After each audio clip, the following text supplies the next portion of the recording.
कधीच नाही का महाराज.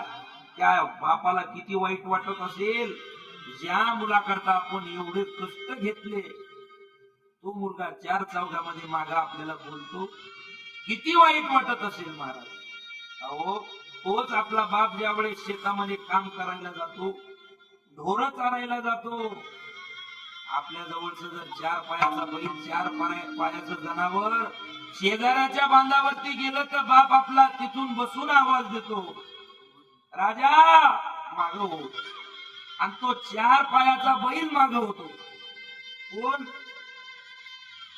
पण महाराज जर पोटच्या आपल्या पोटचा गोळा आपला मुलगा आपलं ऐकत नसेल, चार चौघामध्ये जर माग बोलत असेल, तर किती त्या वडिलांचं बापाचं अंतःकरण दुखत असेल.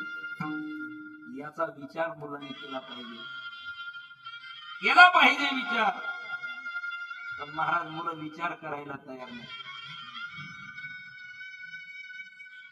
महाराज आईचंही तेच, कित्येक मुलं. मी आता एक व्हिडिओ पाहिला होता महाराज, वृद्धाश्रमाच्या समोर आईंना आणून असं धक्के मारून त्यांनी ढकलून दिलं गाडीवरतून. काय मुले, आपण बातम्यावरती ऐकत असतो, वाचत असतो. मागे एक व्हिडिओ मी पाहिला, आई वडिलांनी मुलाला एवढं शिकवलं, अमेरिकेमध्ये जॉबला आहे, कोट्यवधी रुपये त्याचं वर्षाचं पॅकेज आहे महाराज. पण आई मेली 30 दिवस झाले, बाप मेला 20 दिवस झाले, ते घरात प्रेत तसेच पडलेले, पडून पडून महाराज ते प्रेत खराब झाले. पण मुलालाही माहित नाही, एक महिनाभर एकही फोन झाला नसेल का मुलाचा? एक फोन सुद्धा. किती बिकट परिस्थिती आहे. म्हणून सगळ्यांच्या चरणावरती माथा ठेवून एकच विनंती आहे, कुठल्या देवाला जाऊ नका, तीर्थयात्रा करू नका, काही करू नका. सकळ तीर्थांची धुरे जे का माता पितरे.